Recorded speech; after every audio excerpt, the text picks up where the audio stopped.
Bonjour à tous et bienvenue dans cette nouvelle édition du Grand JT des Territoires sur TV5 Monde et sur vos chaînes locales et régionales. Tout de suite, les titres de l'actualité.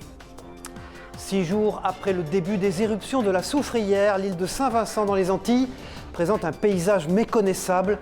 De nombreux axes routiers sont barrés, les rivières polluées et les commerces alimentaires dévalisés. Le point sur la situation sur place en début de journal avec la rédaction de Via ATV. Il dirige le numéro 1 mondial du luxe, une réussite française exceptionnelle. Bernard Arnault nous a reçus en exclusivité. Ce géant du luxe aux près de 70 marques fabrique français et veut aussi porter de nouvelles valeurs. Ils sont absents des stades depuis plusieurs mois désormais. Les supporters font leur retour grâce à des avatars géants installés en tribune, vous allez le voir. Une idée du club L'Estac dans l'Aube et un reportage de Canal 32 dans un instant. Et puis pour finir ce grand JT des territoires, une exposition, celle de photos et d'images de la ville de Limoges, les souvenirs et le développement d'une ville racontée par la rédaction de 7 à Limoges. Situation préoccupante aux Antilles depuis l'entrée en éruption du volcan de la Soufrière le 9 avril dernier. Les habitants de Saint-Vincent vivent au rythme des explosions volcaniques qui se succèdent.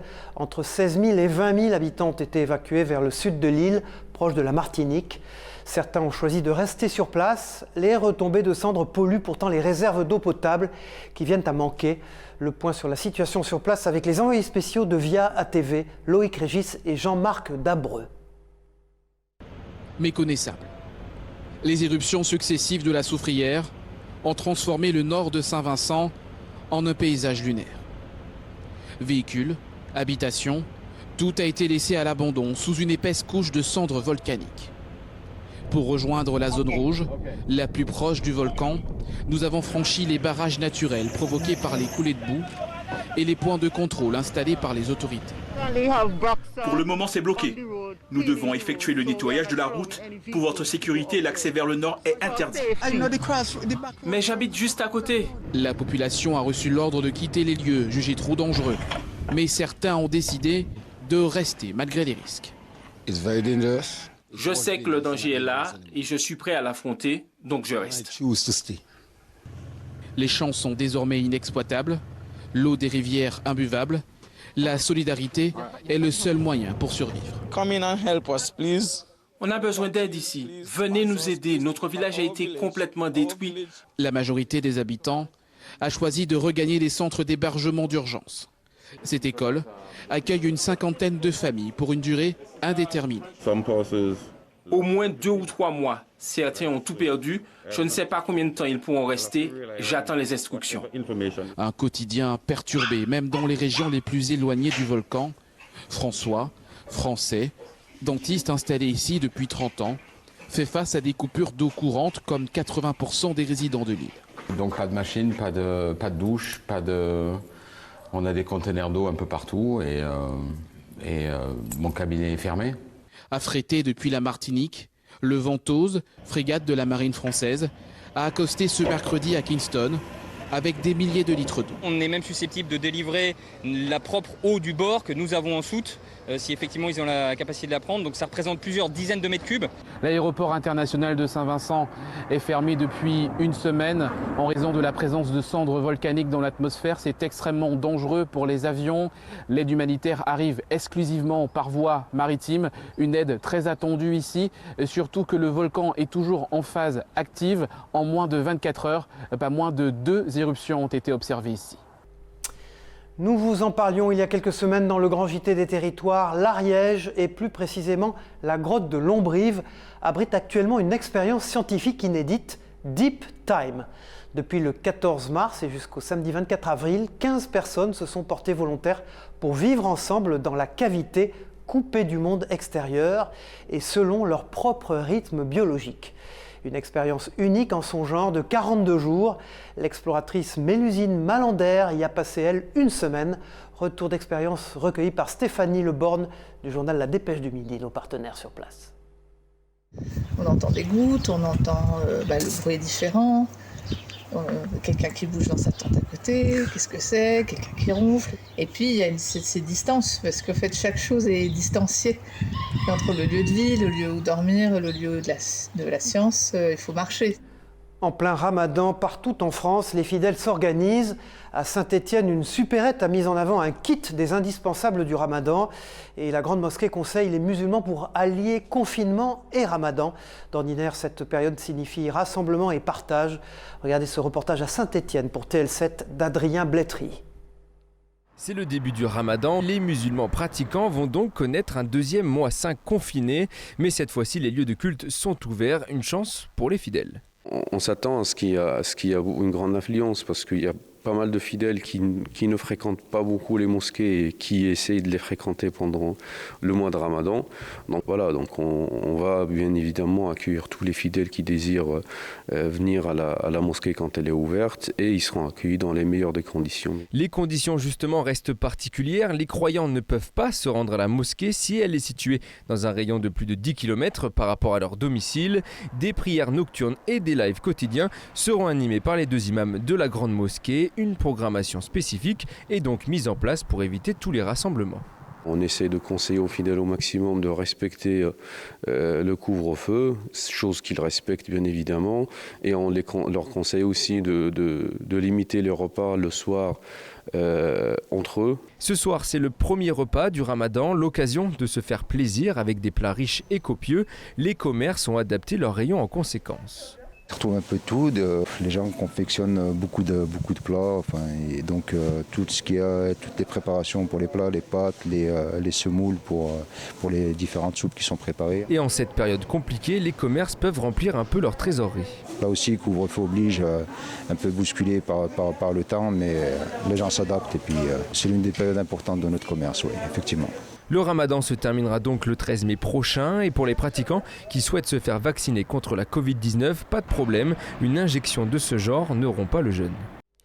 La crise épidémique n'est bien sûr pas sans impact sur le tissu économique de nos régions. Nous vous en parlons chaque semaine dans ce grand JT des territoires. Ainsi, de nombreux industriels se sont lancés dans la fabrication de masques pour compenser la perte de chiffre d'affaires dans leur activité principale. Certains ont su d'ailleurs dénicher une filière durable. C'est le cas à Bussang dans les Vosges, vous allez le voir, où l'entreprise Fackelmann, qui fabrique des sacs d'aspirateurs, produit désormais des masques FFP2. Bien plus qu'un complément de revenus, regardez ce reportage de Via Vosges signé Anthony Sapp et Denis Lequienne. C'est l'histoire d'une entreprise qui, c'est le moins que l'on puisse dire, sait s'adapter. Elle a vu le jour en 1973, ici, à Bussang. Elle s'appelait alors Gamme, pour groupement d'articles ménagers. Rachetée en 1994 par le groupe allemand Fackelmann, elle a fabriqué des ustensiles de cuisine, puis des sacs pour aspirateurs et depuis quelques mois, face à une demande évidemment croissante, des masques FFP2 certifiés conformes à la norme européenne. Il en sort près de 2 millions chaque mois vendus en France et à l'étranger et ce chiffre devrait même augmenter dans les semaines à venir. La matière première est la même que celle des sacs pour aspirateurs, travaillés bien sûr autrement, à partir de machines qui ont nécessité 1 million d'euros d'investissement. C'est un marché qui clairement décline d'environ 5% par an. Donc le masque FFP2 est vraiment pour nous un relais de croissance important. Fackelmann a su s'adapter au marché, se créer un nouveau savoir-faire, même s'il aura fallu 3 mois pour apprendre, tester et fabriquer le premier masque parfait avec des tests réguliers d'un organisme néerlandais indépendant, des tests en interne également.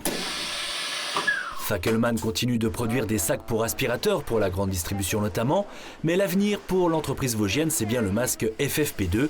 Notre stratégie, c'est effectivement de viser des marchés de la santé, comme les hôpitaux, comme les EHPAD, et ainsi que l'industrie et les collectivités locales, ce qui nous permet de ne pas être dépendant juste du grand public. Une stratégie qui permet aussi de Vosgiens de Fackelmann de voir l'avenir avec sérénité, d'autant que seulement une dizaine d'entreprises en France fabriquent ce genre de masque FFP2. Le chiffre d'affaires devrait atteindre les 22 millions d'euros cette année. Reste enfin le problème du recyclage, une question sur laquelle Fackelmann se penche actuellement pour y trouver la réponse la plus éco-citoyenne possible. Et puis il s'est imposé depuis le premier confinement, le télétravail a révolutionné l'organisation des entreprises avec ses avantages et ses inconvénients bien sûr. À Saint-Germain-en-Laye dans les Yvelines, un ingénieur a inventé une table basse qui se transforme en bureau, mais surtout en station informatique. Une innovation pratique et d'avenir. Un reportage d'Éléonore Sinoquet pour la rédaction yvelinoise. Regardez. Une table basse qui se transforme en moins de 30 secondes en bureau, c'est l'invention d'Omar Seck, ingénieur polyvalent et habitant de Saint-Germain-en-Laye.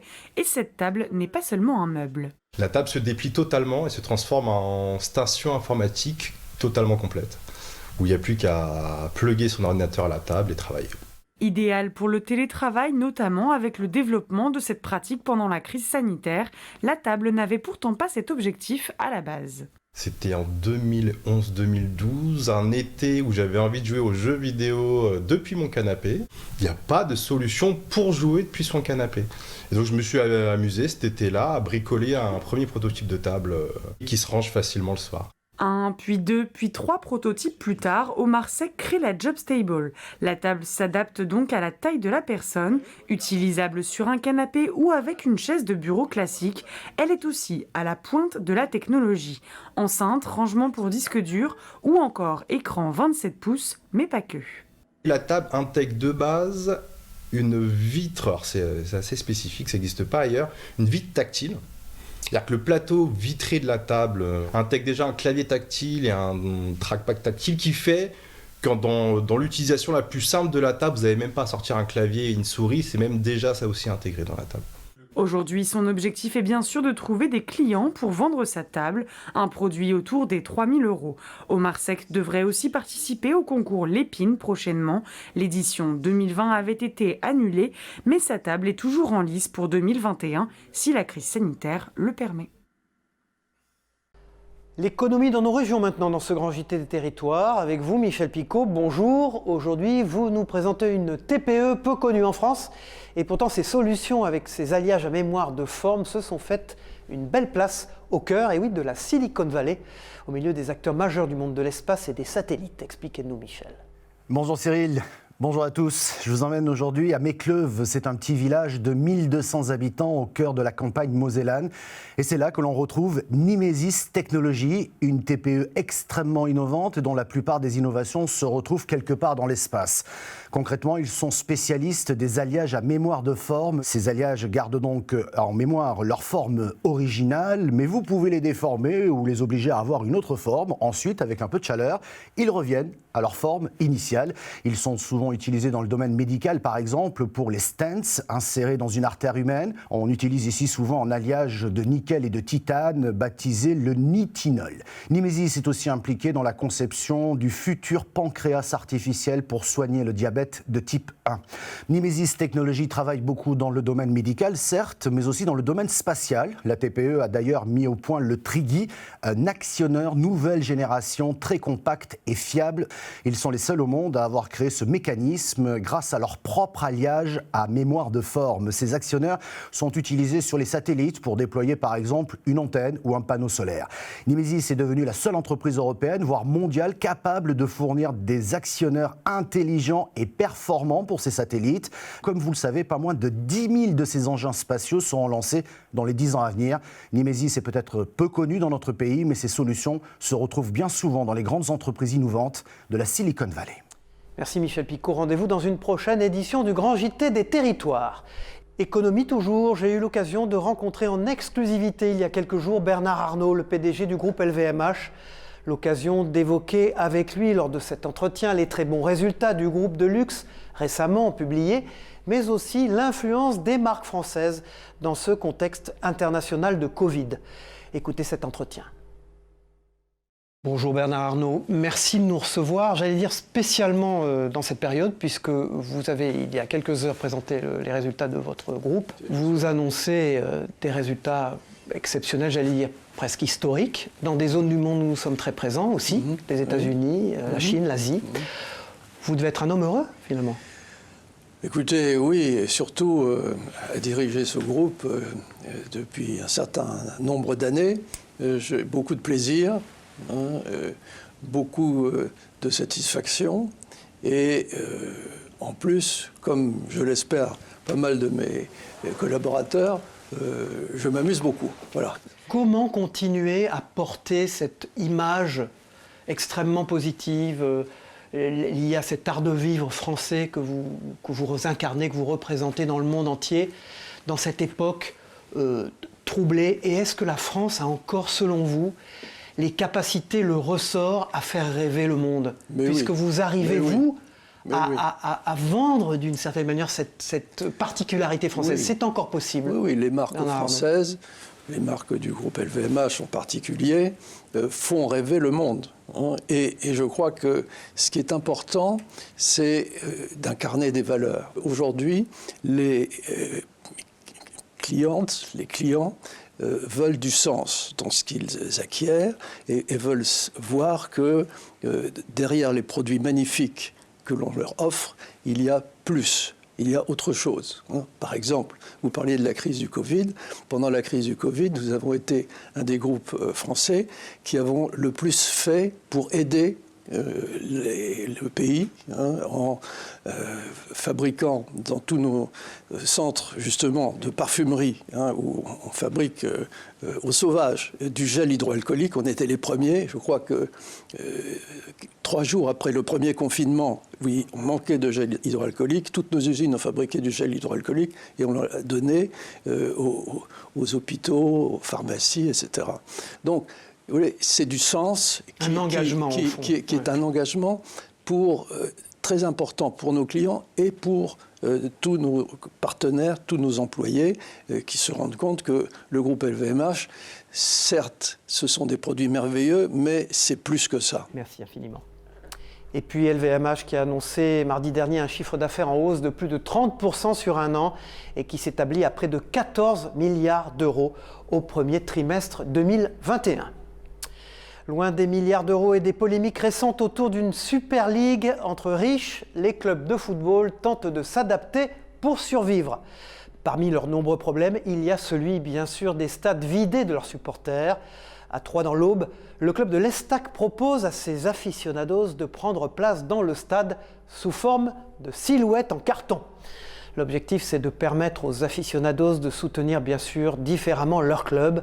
L'initiative insolite séduit et de nombreux visages connus ou moins connus ont déjà leur place en tribune. Un reportage de la chaîne Canal 32 dans l'Aube donc. Un stade de l'Aube rempli de supporters en carton. Pour la réception de Guingamp, plus de 1000 silhouettes grandeur nature ont été installées en tribune. C'est une très très bonne initiative qui a été prise par le club. Ça permet de changer certaines choses. On ne peut pas avoir les supporters en direct, on les a par ces petites magnettes. Le principe de l'opération est simple. Les fans de l'Estac envoient gratuitement leurs photos pour réserver un avatar grandeur nature en tribune.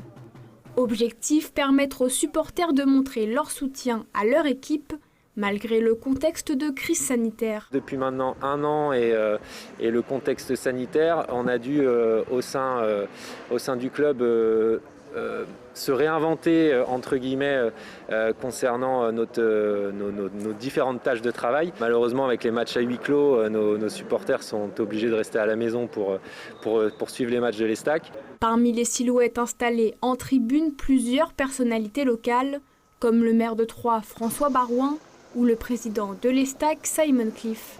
Il est encore possible de participer à l'opération qui durera jusqu'à la fin de la saison. Les supporters pourront alors venir récupérer leurs silhouettes gratuitement. Une autre bonne idée à présent, elle nous vient du Pas-de-Calais. Pour aider les restaurateurs, la mairie de Lens a décidé d'installer jusqu'à la fin du mois sur son parvis un village des restaurateurs. Des chalets ont ainsi été mis à disposition des 17 participants. Une offre bienvenue et appréciée des concernés et aussi des consommateurs, vous allez le voir. Témoignage recueilli par Lucie Cailleret de la rédaction de WEO, la chaîne de la Voix du Nord. Du bonheur de retravailler, du bonheur de revoir les clients, voilà, d'avoir le plaisir de retourner en cuisine, de revenir en équipe. Ça nous fait du bien et puis en plus on a du soleil donc franchement c'est agréable.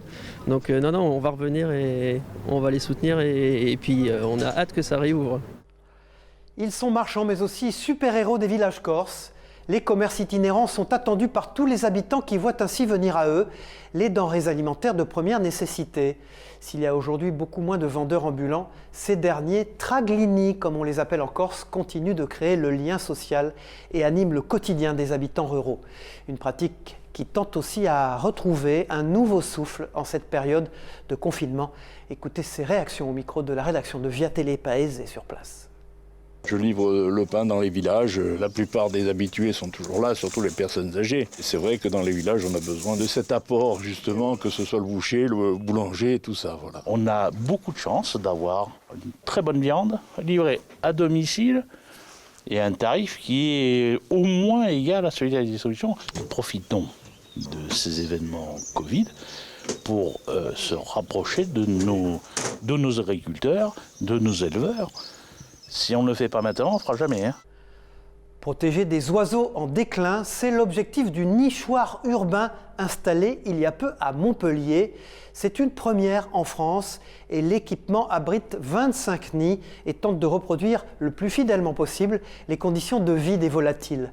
Précision avec ce reportage d'Antoine Mihail, journaliste pour nos partenaires de Via Occitanie sur place. Il fait 4 mètres de hauteur, est constitué principalement de bois et avec ses 25 nids, il accueille désormais les volatiles qui sillonnent la ville de Montpellier. Là, à l'intérieur, on a 6 nids d'hirondelles rustiques et un nid de rouge-queue. C'est une habitude de nicher. Les hirondelles rustiques ont tendance à nicher sur les structures hautes en intérieur à l'abri du vent, contrairement aux hirondelles de fenêtre qu'on connaît qui s'abritent généralement sous les avancées de toiture et plutôt à l'extérieur des bâtiments. Ce nichoir urbain, doté en plus d'un composteur, est une première en France. Il vient à peine d'être installé dans ce square du centre-ville. Le projet porté par la Jeune Chambre économique de Montpellier et la Ligue de protection des oiseaux doit permettre à des populations d'oiseaux en déclin d'avoir des espaces mieux adaptés pour vivre en ville. Quand on prend l'exemple des hirondelles, un tiers des populations ont disparu en 15 ans, donc c'est une hécatombe. Si on prend l'exemple du moineau friqué, c'est 60% en 10 ans, c'est énorme. Donc il faut trouver des moyens de réintégrer la nature et la biodiversité en général en ville et ce mobilier fait partie des expérimentations pilotes. Une intégration souvent mise à mal par la construction des nouveaux bâtiments d'après les associations de protection des espèces. Là-dessus, la mairie de Montpellier le reconnaît, il va falloir repenser la manière de construire les logements neufs. À l'avenir, il faudra penser à concevoir des bâtiments plus adaptés pour la biodiversité. Ça, c'est tout à fait possible, il suffit juste d'y penser, c'est pas onéreux. Ce projet de nichoir a coûté 25 000 € à la Jeune Chambre économique de Montpellier. Il a été financé principalement par des partenaires privés. Et leurs ventes ne connaissent pas la crise. Les produits au CBD ont un succès fou en France. À Bordeaux, vous allez le voir, une quinzaine de boutiques ont ouvert ces 3 dernières années en centre-ville. Mais cette substance extraite de la même plante que le cannabis est encore peu connue. Prisée pour ses vertus apaisantes et bien que légale, beaucoup se posent des questions sur son potentiel addictif. Un reportage de Claire et Carlsley pour TV7, la chaîne du groupe Sud-Ouest. Elle pousse comme des champignons. En seulement 3 ans, une quinzaine de boutiques spécialisées dans le CBD ont ouvert à Bordeaux. Un succès relayé sur les réseaux sociaux où les influenceurs sont nombreux à vanter les mérites de la plante. Mais le CBD, c'est quoi ? Il s'agit d'un cannabinoïde présent dans la plante de cannabis avec qui elle est souvent confondue. Pourtant, sa commercialisation est légale en Europe car elle ne contient pas le même taux de psychotropes. Elle ne fait donc pas planer, mais est très prisée pour ses vertus apaisantes. Pour surfer sur le phénomène, les produits à base de CBD sont toujours plus nombreux. Bonbons, thé, cosmétiques, sous forme d'huile ou même en bière. De plus en plus diabolisé, le CBD est devenu tendance. Et ses effets bien-être, presque addictifs. J'apprécie encore la sensation de détente immédiate là, sur le coup. S'il est interdit aux commerçants de vendre cette plante pour la fumer, certains clients l'utilisent dans ce but. Pour certains, le CBD aiderait à arrêter le cannabis. J'ai souvent eu des mamans qui venaient avec leurs filles, leurs fils, qui fumaient depuis des années, pour qu'ils arrêtent le cannabis en passant du coup par le CBD. Le CBD aiderait-il à lutter contre la dépendance ? Cet addictologue a un avis mitigé. Si le CBD n'a pas en soi d'effets addictifs comme le THC présent dans le cannabis, la banalisation de ce type de produit et son image axée sur l'esprit du cannabis pourraient encourager les plus jeunes à fumer. La communication marketing autour du CBD a ceci de perfide qu'elle s'appuie sur l'image positive du cannabis chez certains jeunes. S'il est encore trop tôt pour connaître les conséquences du CBD sur la santé, son commerce, lui, a le vent en poupe. Et cela n'est pas près de s'arrêter. Les expositions ouvertes au public sont devenues des événements rares ces derniers temps. À Limoges, la médiathèque propose jusqu'au 12 juin prochain une nouvelle exposition intitulée « Limoges, ça a bien changé ». Photos anciennes et nouvelles, cartes postales, livres ou encore publicités pour raconter et montrer l'histoire de la ville. Un bien bel exemple et un reportage d'Alain Druot pour 7 à Limoges, regardez. Une exposition ouverte au public, ça ne court pas les rues. Avec Limoges, ça a bien changé. La bibliothèque francophone multimédia partage une délicieuse madeleine par ses temps de disette culturelle. On va plutôt la jouer album de famille. C'est-à-dire que, bon, on ne peut pas réinventer le sujet. L'idée, c'est pas de dire on va vous apprendre des choses sur Limoges. Il y a plein de choses et Paul Colmar est là. Et on peut lire ses articles régulièrement. Donc on s'est dit on va jouer plutôt l'album de famille. C'est-à-dire que ce patrimoine est à nous tous. Et on va étaler un peu tout ça, comme un pêle-mêle. Ce qu'on a voulu justement, c'est proposer une exposition qui est facile d'accès, mais qui a aussi un contenu historique assez chiadé. Donc la personne qui voudrait y passer 10-15 minutes, regarder les quelques photos qui l'intéressent, peut le faire. Et puis la personne qui veut regarder ça un peu plus précisément peut y passer 2-3 heures et sortir de la BFM en ayant appris des choses sur sa ville. Des photos de plus de 100 ans et des photos contemporaines accompagnées d'anecdotes sont à découvrir jusqu'au 12 juin prochain, les après-midi du lundi au samedi, et c'est gratuit. Voilà, c'est la fin de cette édition du Grand JT des Territoires. Merci de nous avoir suivis sur TV5 Monde et sur vos chaînes locales et régionales. Bon courage à tous et à très vite.